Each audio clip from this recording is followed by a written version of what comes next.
জগতের গডফাদার তৌহিদ আফ্রিদির বিষয় ভয়ঙ্কর কিছু তথ্য দিলেন রাফি। আর গডফাদার কেন বলছি, রাফির কথাগুলো শোনেন, তাইলে বুঝতে পারবেন। আপনি যে ফোন দিয়ে কয় ওই যে সরকারের যে ইয়েগুলো ভাঙচুর কইছে, মেট্রো রেল এগুলা নিয়ে একটা ভিডিও বানাইতে হইব।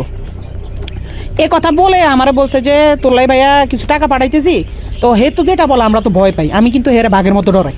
আমি না, আমাদের টিমের সবাই তার বাঘের মতো ডরায়, কারণ মানে সে অন্যরকম মানুষ ভাই। সে ক্যামেরার ভিতরে একরকম, কিন্তু ক্যামেরার বাইরে খুব ডেঞ্জারাস একটা লোক।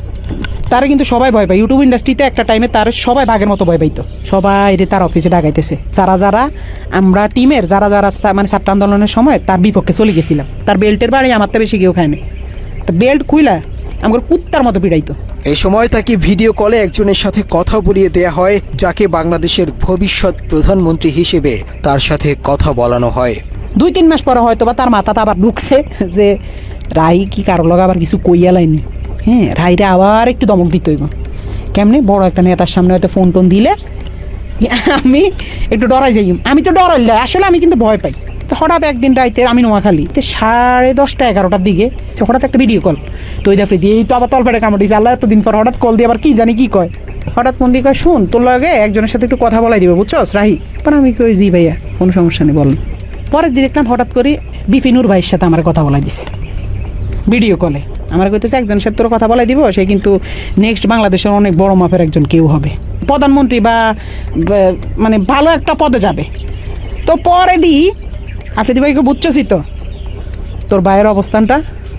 আমি কি জি ভাইয়া বুঝছি, পরে কথা সাবধানে থাকিস, ঠিক আছে? আমি কি জি ভাইয়া ঠিক আছে। শুধু বুঝাইছে যে তার লগে বিশাল বড় বড় হাত আছে, এই জন্য সে দেশে খুব রিল্যাক্স আছে, মানে বুঝাইছে এটা। তৌহিদ আফ্রিদি 5 আগস্টের পর দেশ ছেড়ে পালিয়েছিল। এরপর আসামি হয়েও আইনজীবী দিয়ে বাদীর মামলা পরিচালনা করা এবং নুরুল হক নূরকে নিজেদের পকেটে নেয়ার পরেই আফ্রিদি সাহস করে আবারও দেশে ফেরেন। 5 আগস্টের পরে 2 মাস 3 মাস সে আসে নাই, তখন আলহামদুলিল্লাহ বলছিলাম যে আল্লাহ সে না আসুক, সে তার মতো থাকুক, আমরা আমাদের মতো থাকি।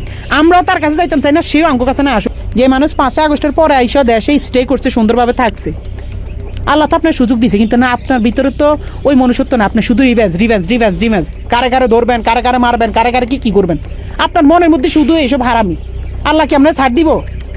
এসব কারণে তো আল্লাহ আপনার ছাড়ে না। আর এই রাফি কিন্তু এক সময় তৌহিদ আফ্রিদির নিয়ে কেউ যদি কোনো ভিডিও তৈরি করছে, তারে বাঘের মতন ভয় দেখাইছে। আর এই রাফি কিন্তু এখন বর্তমানে তৌহিদ আফ্রিদির আইক্যওয়ালা বাজ দেওয়ার লেগা রেডিও রয়েছে। কথাই আছে পাপ ছাড়ে না বাপরে। তৌহিদ আফ্রিদি টাকার গরমে, ক্ষমতার গরমে, ইউটিউবের ভাইরালের গরমে গোলেমালে মিলাইয়া এখন খিচুড়ি হয়ে গেছে গা। যাই হোক, এখন পুলিশে ধরে লয়ে গেছে গা, পিছনে গরম ডিম দেওয়ার চেষ্টা করতেছে।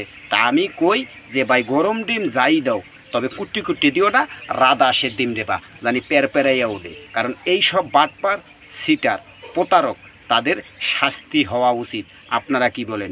অবশ্যই ভিডিওতে একটা লাইক করবেন, চ্যানেলটি সাবস্ক্রাইব করেন, শেয়ার করে অন্যকে দেখার সুযোগ করে দেবেন। আসসালামু আলাইকুম।